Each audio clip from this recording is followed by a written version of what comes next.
안녕하세요. 오바무라 목도빠입니다. 구독과 좋아요, 알림 설정, 회원가입 부탁드리겠습니다. 환율이 도로 1,400원대로 지금 접근 중에 있습니다. 이달 원화가치 절하폭 엔화에 이어서 2위를 찍고 있는데 미국 관세 위협 그리고 물가 불안정성에 따라서 원화값이 계속적으로 지금 떨어지고 있는 추세죠. 2.6% 정도 하락하는 그런 모습을 보여주고 있습니다. 이렇게 환율 자체가 불안정한 모습을 계속적으로 보이게 된다면 전체적으로 물가 지수가 굉장히 좀 또 출렁거릴 가능성도 있겠고, 주택담보대출 부분에 있어서 금리도 지금 코픽스가 변동금리의 기준이 되는 금리인데 그 지수가 내려감에도 불구하고 은행이 주담대 금리를 내리지 못하고 있어. 그만큼 지난달까지 시중은행이 엄청난 광폭 행진을 주담대 부분에서 레이싱을 이어왔기 때문에 더 이상 주담대 금리 내려서 대출 수요를 유인하기에는 굉장한 부담감이 있을 수밖에 없다. 게다가 지금 미국 6월 소매 판매, 그러니까 미국의 자국의 이 내수 경기가 얼마나 잘 쌩쌩 돌아가느냐를 공식적으로 볼 수 있는 지표인데 굉장히 좀 결정적 지표가 될 수가 있거든요. 전월 대비 관세 영향에도 불구하고 0.6% 증가했다. 이건 결국에 가서 지금 미국 경기가 꺾이지 않고 오히려 더 반등하고 있는 전망을 내놓을 수 있기 때문에 충분히 기준금리 동결 내지는 인상으로 갈 가능성도 많다. 왜냐하면 이렇게 경기가 좋으면 일단 금리를 굳이 무리해서 내릴 필요가 없어요. 전체적으로 관세 영향 때문에 그 역풍으로 인해서 미국 자국의 경기가 굉장히 얼어붙기 시작하면 미 연준도 좀 고민을 하겠지. 계속적으로 트럼프가 조인트 까대면서 금리 내려라 하는데 제롬 파월도 인간인데 인간적으로 스트레스 이빠이 받게 되면 결국에 가서는 금리 인하 버튼 내릴 수밖에 없는데 지금 경제 지표가 좋게 나온단 말이에요. 굳이 기준금리 건드릴 이유가 없다는 얘기입니다. 앞으로의 인플레 상황, 그러니까 리스크를 적극적으로 한번 대비해보자라는 말이 설득력을 얻어갈 수밖에 없는 거고요.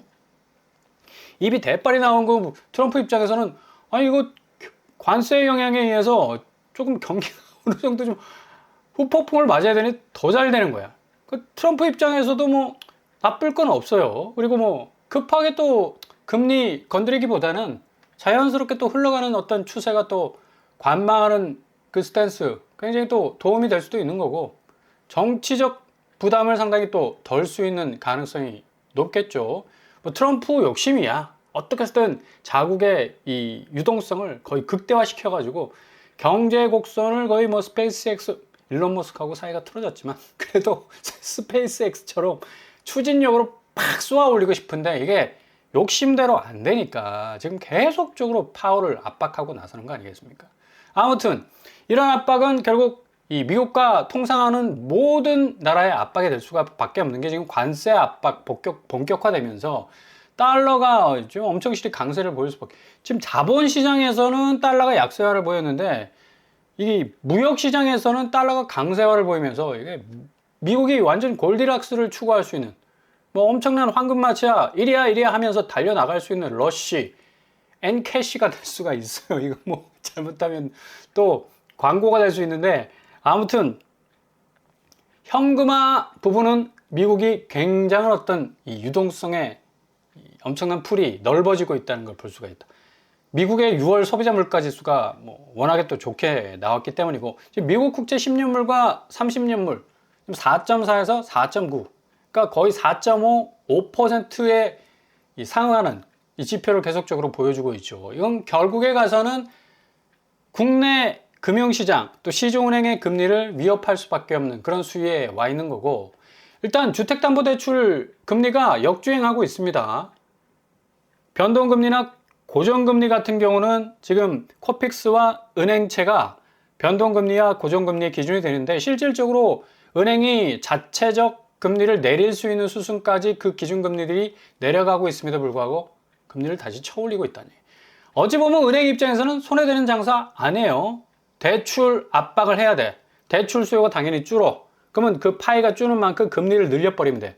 금리 늘리는 수순 당연히 불편한 척하면서 정부에서 니들 대출 내주지 마. 그리고 갑작스럽게 금리 인상하지 마.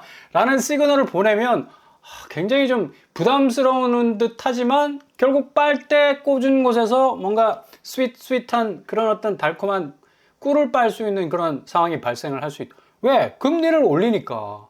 금리 올리면 차주가 부담감을 느낄 수밖에 없는 거고 더 주거 비용을 내야 되잖아요. 결국에 가서는 뭐 모든 집들이 대한민국의 아파트들이 그 대출 물고 들어간 집들이라 은행집이잖아. 솔직히 내가 그 명패 내 이름 딱 걸고 있지만 집주인이라고 떵떵거리면서 말할 수 없는 이유는 매달 월세 내야 돼. 뭐 대출 굉장히 많이 받은 사람은 200만 원, 뭐 300만 원, 400만 원, 500. 지금 6억 대출 나오지 않았습니까? 6억 이상 받아버리면 4, 500 나갈 걸. 그래서 상식선에서 생각해 보자면 6억 이상 대출 받는 건 영끌이다. 그죠? 6억 이하로 정한 이유도 바로 여기에 있다는 얘기예요.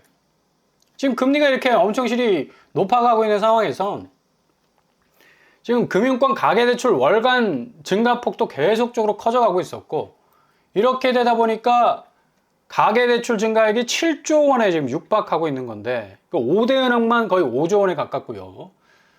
초강력 규제, 그러니까 6월 28일 규제가 나오지 않았으면 거의 빵 터졌을 겁니다.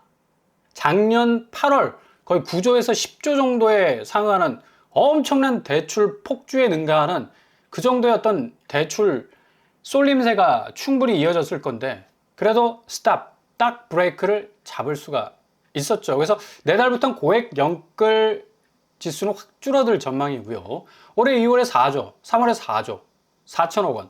이때 확 줄어들었는데 4월에 5조, 5월에 6조까지 5개월 연속 증가세를 기록을 했었습니다. 지난해 8월이 9조 7천억, 거의 뭐 10조에 이르는 10개월 만에 뭐 최대치를 기록할 정도로 6월 증가폭도 무시 못할 정도로 지금 계속적으로 달리고 있었던 상황이었습니다. 자, 이렇게 대출 규모가 커지면 뭐가 리스크로 작용한다? 연체율이지. 그러니까 금리가 높아지니까 사람들이 그러니까 은행에서 무작정 돈을 갖다 썼는데 이제 그걸 갚아야 되잖아, 조금씩 잘라서. 근데 잘라서 갚아야 되는 그 수익가 내사를 깎아내야 돼. 그 정도로 그냥 혹독한 원금 이자를 요구를 하는 건데 당연히 이제 한 달 밀리고 두 달 밀리고 세 달 밀리면 3 스트라이크 아웃입니다. 그냥 3번 연체되면 자동으로 카톡으로 와. 경매 넘어간다고. 그 정도는 알짜 없습니다, 요즘에는. 그럼에도 불구하고 연체율이 0.35%로 2019년 12월 이후로 가장 높은 수치를 지금 찍고 있다는 건 대출 수위가 굉장한 어떤 위험 수위까지 왔었다는 얘기죠.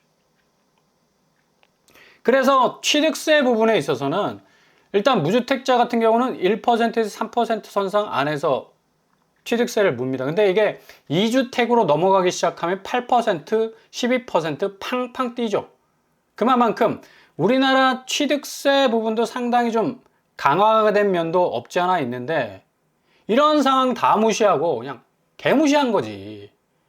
강남 그리고 마용성 엄청난 자금들이 몰려들어서 이거 취득세 전혀 상관 안 하고 그냥 무조건 직진했다. 헬리오시티 30억짜리 다주택자가 사면요 2주택자는 2억 이상을 내야 돼. 그리고 3주택, 4주택감이 12%까지 오르게 되는데 이거 거의 3억, 4억 취득세로 내야 됩니다. 거의 지방에 있는 조만한 아파트 수준이잖아. 이 정도 되면. 배보다 배꼽이 더 큰데 어떻게 강남하고 마용성에 30억짜리 아파트 겁도 없이 대출 땡겨가지고 샀을까? 그 기저의 심리는 뭐냐? 내가 이거 다 취득세 뭐 모든 부대 비용 다 지불하고도 결국에 내가 산 집이 2배, 3배 오르기 때문에 충분한 시세 차익으로 커버 가능하다. 그런 생각이 그냥 완전히 내리에 박혀 있는 거라. 그러니까 연끌이 가능했고 투기가 가능했고 그 고가의 아파트 겁도 없이 그냥 세상에 우주의 모든 기운을 들어서 그냥 대출 땡겨가지고 집을 샀던 겁니다. 법인 같은 경우도 이제 12%의 세율이 적용이 되는 그런 부분도 있고요. 이러다 보니까 이제 상급지에 너무 몰리다 보니까 공시가율을 지금 윤석열 정부에서는 60%로 확 내렸었습니다. 이걸 다시 원상복귀할 충분한 어떤 여지가 있는 거죠. 지금 아직 검토 중인데 80%로 상향 추진할 가능성도 있다는 얘기예요. 가능성입니다. 지금 상급지 아파트들이 계속적으로 알바노잖아, 알바노. 내가 알바냐? 우리의 길을 가련다 하고 신고가, 최고가, 뭐 신기록을 쏟아내고 있는 그런 상황에서 여기 공정시장가액 비율 확실하게 높일 카드가 준비가 되고 있기 때문에 다음 달에 이 상급지 아파트들이 어느 정도 떨어져 주느냐에 따라서 이 카드가 나오느냐 나오지 않느냐가 결정이 될 가능성이 높다는 얘기예요. 그리고 시중에 풀린 돈 M2 광의통화라고 하잖아. 이게 44조 원 늘었어. 그러니까 그만큼 시중에 많은 현금이 돌아다니고 있는데 그 현금 대부분들이 작년까지만 해도 코스피가 거의 쪼그라든 상태였고 지금 순매수세로 외국인 랜딩 기어 딱 내리고 한국 시장에 지금 착륙하고 있잖아. 지금 3,100선, 3,200선 지금 가고 있어요. 매일 꼬다박는 그냥 코스피가 2,400, 2,500선 박스권 안에 딱 갇혀 있었는데 빵 뚫고 나왔지 않습니까? 그러니까 그만큼 증시 화랑이라는 또 굉장히 뭐 좋은 호재도 터졌었고 그래서 광의의 통화 M2가 엄청난 지금 유동성으로 흘러가고 있는데 이게 전적으로 부동산 시장에 매몰됐을 가능성이 높았다는 얘기죠. 다행히 증시가 어느 정도 살아난 까닭에 그래도 그 자금이 좀 숨통이 트여가지고 자본시장 쪽으로 좀 흘러갔기 때문에 부동산 시장의 그 기울어진 피사의 사탑처럼 빼떼한 그런 어떤 가치 이 왜곡이 어느 정도 좀 정상화될 수 있는 그런 어떤 분기점을 맞이하고 있는 그런 상황이란 얘기. 그리고 법인세 부분도 기업의 이 세금을 좀 덜어주는 차원에서 계속적으로 이 감세를 추진을 해왔지만 이거 결국에 가선 감세를 좀 해주면 기업이 그 감세된 자본 가지고 다시 재투자를 해야 되는데 이 법인세가 2022년에 100조에서 지난해 60조로 확 줄었잖아요. 40조까지 줄었습니다. 그럼에도 불구하고 법인세 인하돼도 이게 재투자가 안 된다는 얘기. 다 어디로 갑니까? 유보금으로 쌓아놓고 있다는 얘기예요. 그러니까 자금 자체가 묶여 있고 정상적으로 생산, 소비, 투자 뭐 트리플하게 뭔가 잘 돌아갈 수 있는 어떤 윤활유가 돼야 되는데 이게 안 됐다는 얘기죠. 그래서 5월 산업 생산이 1.1% 감소. 결국에 생산 투자 급감인데 투자 부분이 이렇게 뭐 유보금만 계속적으로 쌓아놓고 있으니까 뭐 리스크 대비한다고 정상적인 어떤 경제 기조의 어떤 현상들을 좀 끌어갈 수 있는 그런 모습들이 나오지 않았다는 얘기죠. 결국 이 유보금 어디로 흘렀겠어? 부동산 쪽으로 흘러갔다는 얘기입니다. 개인들이 영끌해서 아파트, 초고가 아파트 매입하는 것도 있지만 법인들이 알게 모르게 그 밑바닥에서 얼마나 부동산 사들인지 모릅니다. 사업자 대출 내가지고 주택 매수하는 경우가 굉장히 많아. 왜 불법 현장 점검에서 이 사업자 대출, 우회적으로 대출 받아가지고 주택 매입하는 걸 들여다보느냐 이런 면이 있기 때문입니다. 결국에 가서는 투기가 개인에 의해서 이루어지기도 하지만 이 법인에 의해서도 뭔가 자연 발생적으로 생길 수밖에 없는 그런 생태계 구조가 한국 부동산 시장이라는 거예요. 그러니까 고가주택, 신고가 거래, 법인 명예 위법, 의심 거래 등등이 그냥 관찰 대상이 될 수밖에 없고 위법 사항이 나올 수밖에 없다라는 얘기죠. 또 뭐 자유로운 외국인들 규제에서 벗어나서 부동산 거래 뭐 불법적으로 행하고 그냥 국내 부동산 시장 가격을 자극할 수 있는 요인도 많지 않았습니까? 이 부분도 좀 단절시켜야 하는 그런 여러 가지 요인도 있고 지금 당장 신고가 나오는 거 보세요. 압구정 신현대 전용 108제곱이 75억 신고가를 지금 찍고 있습니다. 재건축 단지 특별히 압구정동이 엄청난 지금 드라이브를 걸고 있고 32평도 지금 100억 가는 그런 시대에 와 있는데 결국 이 개인 자금뿐만 아니라 법인세 감세해주면 그 유보금 가지고 부동산 투자해버리고 또 뭔가 투기적 어떤 요인으로 작용을 해버리니까 이런 어떤 사단이 벌어질 수밖에 없다는 얘기예요. 결국 모든 주거비용의 정가는 그 집을 사려는 사람에게 돌아갈 수밖에 없다는 얘기예요. 나인원 한남이 250억이야. 와, 집값이 250. 야, 나인원 한남이 굉장히 그래서 우리나라에서는 최고가를 찍는 그런 어떤 주택이기도 하지만 야, 고개를 절레절레 흔들게 안 들죠. 역대 공동 주택 최고가를 지금 찍고 있고 뭐 거래를 보더라도 최고가 250억 딱 박아놓고 있습니다. 그리고 두 번째 초고가 거래가 165억 레미안 원밸리. 아, 내가 그냥 숫자를 말해도 좀 굉장히 낯서네. 아파트 값이 100억을 넘는 165억 정도면 이거. 그리고 20평대 아파트 처음 40억대 넘긴 곳도 레미안 원밸리. 이게 개인이 샀을 가능성도 있지만 충분히 법인에서 어찌어찌 해가지고 우회적으로 샀을 가능성도 충분히 있어요. 그만큼 M2 광의 통화가 유동성이 넘쳐 흘렀기 때문에 그리고 법인세 감세해주고 그리고 그 유보금 가지고 뭔가 자금을 돌렸을 가능성도 많기 때문에 그러니까 굳이 법인세 감세해 줄 이유가 없다는 얘기라. 부자 감세라는 비난을 맞을 수밖에 없었다는 얘기죠. 애매한 원밸리 한번 보세요. 82평에 100억이야, 100억. 그리고 95평 165억입니다.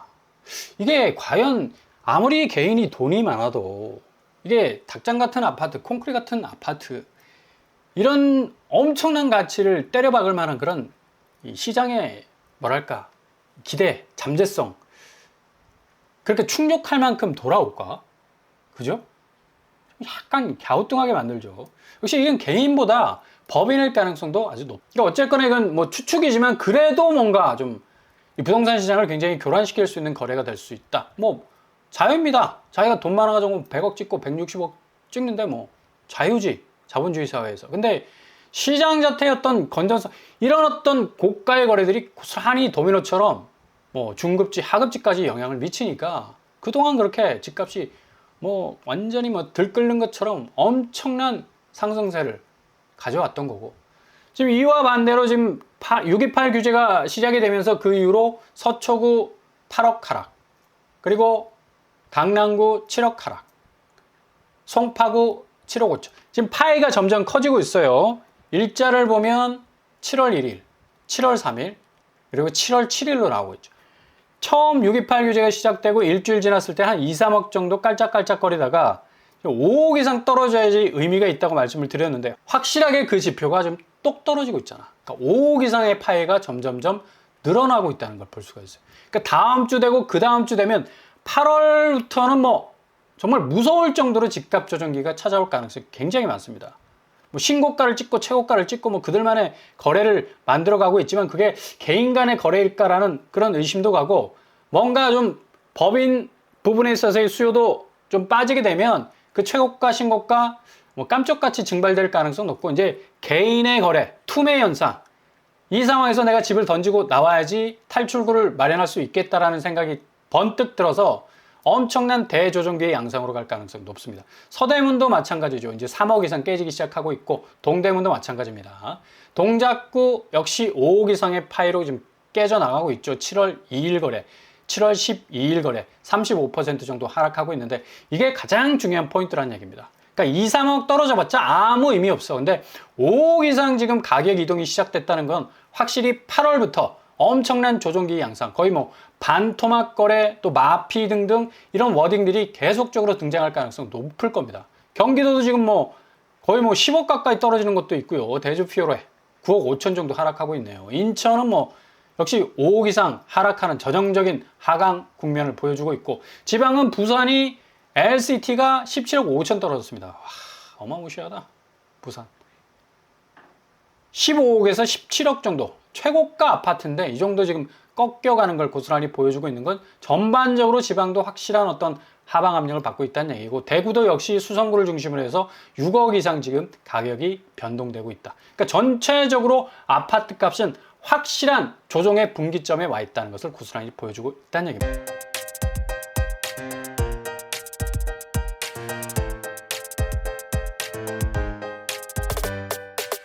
오늘의 부동산 캐릭터처, 미국의 지금 환율이 지금 굉장히 부담스럽죠. 이거 금리에 영향 주고, 지금 금리를 지난달만 해도 시중은행이 내린다는 스탠스를 보였는데 다시 올라가고 있습니다. 대출 규제 생겨나게 되고, 그리고 거래량 급감하게 되고, 거래가는 확실히 조정이 될 겁니다. 특별히 기업들이 법인단체를 통해서 부동산을 사들이면서 그 주변의 아파트 값을 들썩거리게 만들었던 투입판적인 그 요소도 부동산 시장의 건전성, 다시 한번 회복되는 극적인 전환점을 맞이할 가능성이 어느 때보다도 높다는 얘기죠. 그래서 잘 지켜보시면서 기회를 잡으실 수 있길 바랍니다. 오늘도 응원합니다. 항상 여러분의 길이 꽃길만 되실 수 있길 바랍니다. 이상으로 빰빠람 먹도 빨 마치겠습니다. 구독과 좋아요 부탁드립니다. 감사합니다.